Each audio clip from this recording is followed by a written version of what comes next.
the Property Investor Show is a hive mind of knowledge, and very often we hear of new things coming out into the property arena. And I'm really excited to talk to Stephen Johnson, of MD of Shawbrook Bank, because Stephen, word on the street at the show, and I think you might be responsible for it, is that there's a strong possibility that the stress rate on mortgages is going to be increased to 7% in Q3 from 5% at the moment. Is that what you're hearing?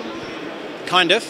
So the Financial Policy Committee, which is part of the Bank of England, whose remit is to manage stability in the economy and the financial system, has issued a consultation on underwriting standards for buy-to-let. And it's focused on affordability assessment. It has, in its consultation, identified portfolio landlords and investors as two different type of customer groups. A portfolio landlord has to have 4 properties or more, and that they require a specialist underwrite, which is quite interesting because in buy-to-let, as we know, we have retail buy-to-let, generally scorecard, employed income, straight through systems underwrite, and we have specialists, which is limited companies, portfolios, manual underwrite, a commercial loan. So that distinction will probably become hardwired now in the market around 4 properties, which is one important development. The affordability, they basically said there are 2 ways to do affordability. You can either do a full income and expenditure analysis with stressed interest rates, secured, unsecured, all your expenditure, very much like a regulated mortgage contract, or you can do a rental cover test on the property. The latter is, in my view, the most likely to continue because that's how the market operates today. What they have said is they expect a minimum affordability test of 125 times 5, which is kind of a notional interest rate of 5.5. So 125 of 5.5 gets you to about 6.8, not quite 7, 6.8. And that will therefore be a minimum in the markets. And if you work that through, what it basically means is if you want to borrow a 75% loan to value, and that's your affordability test, the property has to yield 5.2%.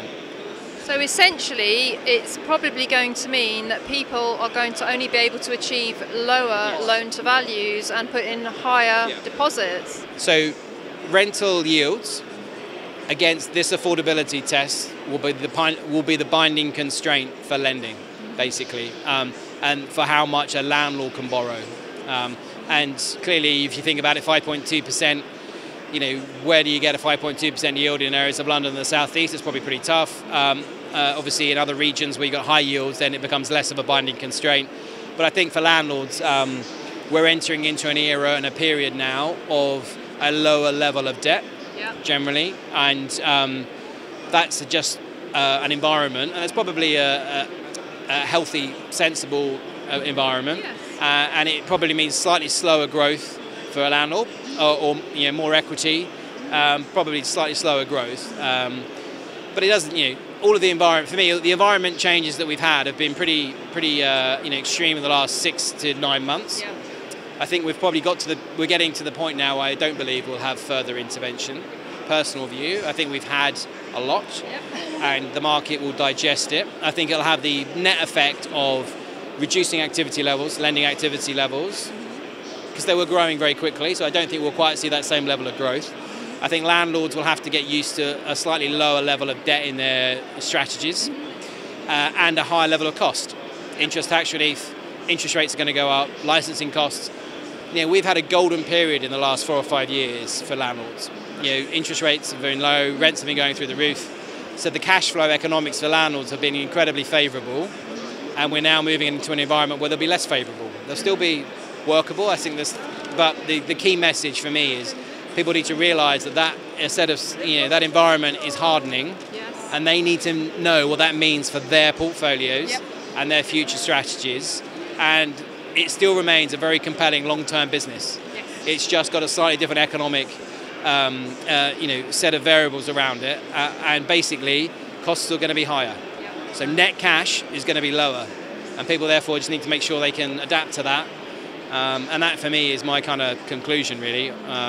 Do you think then that in a strange, slight ironic situation, people might look more to lower yield areas where there's greater possibility of capital growth? I mean, I think investors, as you know, have different strategies, don't they? Some are in it for income, some are in it because they want to build, ultimately the capital appreciation, because buy-to-let's a leveraged investment. The capital appreciation is the thing that really makes value over the long term.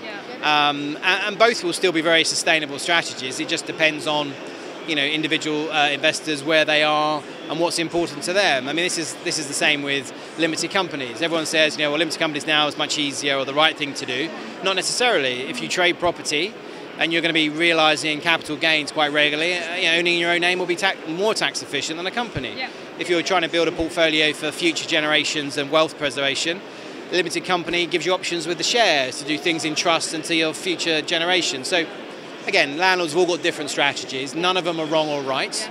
I just think the important message is the environment is changing, and landlords and investors just need to know what that means for them, and then absorb it, and then take whatever action is appropriate to kind of, anticipate those changes. Well, that's my message. I think sometimes, there are things that people can do. The interest tax relief changes, helpfully, are some way off.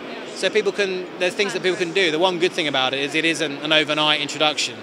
It's a retrospective tax, which is not clever, but it is being factored in over time. So you can take actions. So people need to know what it means for them, and then think about what they should do to adapt. Can I just clarify then this stress test rate? You're saying it's 5.5%. Do you see that it might go to 7%? Where are these rumours coming from? 7%. It's the economics of how that works. So 125 cover of 5.5% is 6.8, so it's nearly 6.88. So I think 5.5 as a notional interest rate is about half a basis point, 50 basis points, higher than the 5 in the market today. And most buy-to-let is 125 of 5. So 125 of 5.5 is not a bad, it's not a big move. But what has happened the last couple of years, there are lenders that have been working off of pay rate, not a 5 or a 5, and that is basically what's concerned the regulator, because you're lending today high loans of value off pay rate. These customers, when in a higher interest rate, are not going to be able to afford it, and or will not be able to refinance, and will be stuck on expensive SVR rates. So it's just that's emerged, and this, I think, is basically a preemptive move to sort of ensure that doesn't continue. Now, the one thing that is a worry and could have a bigger impact is that 125 cover ratio could go up because of the tax relief changes. Because, depending on whether you're a limited company individual, whether you're a lower rate or higher rate taxpayer, you have different levels of cash to pay back the loan. So 125 may no longer be the appropriate. In fact, it probably is not the most likely to be the right loan, the right cover ratio going forward. And so that is likely to rise, I suspect. So is the message to come out of this video that if you're thinking of getting a buy-to-let mortgage or remortgaging, would it be a good idea to do it in the next couple of months before these new kind of tighter criteria start to kick in? Look, at the end of the day, people need to be responsible in their strategies. Lenders need to be responsible in their lending, and it's not a case of acting fast just to kind of benefit before the changes come in. Or maybe put less money in is what I meant. Yeah, I mean, undoubtedly you've probably got a window now where your gearing opportunities in the market will be higher than they will be going forward. Yes. The other thing to highlight, that I should highlight, is that in the consultation, if you're borrowing exactly the same amount of money that you already owe, so a like-for-like refinance, these rules don't bite. Okay. Now, the good thing about that is it prevents creating prisoners, buy-to-let mortgage prisoners, which we had done in the residential market. Because obviously, if you now can't qualify, you could be stuck on paying a high SVR rate. Right. So the good thing is that they're excluded, and therefore that is a good it's a good outcome for landlords and investors. But if you borrow more money, excluding fees, but if you borrow more capital, then you have to be assessed against these new affordability rules. Fantastic. Stephen, thank you so much for your explanations. You have explained it so clearly, as always. I've learned something from this interview, and thank you so much for your input into Property Tribes. I know our community really values it, so thanks for everything. Thanks, Vanessa.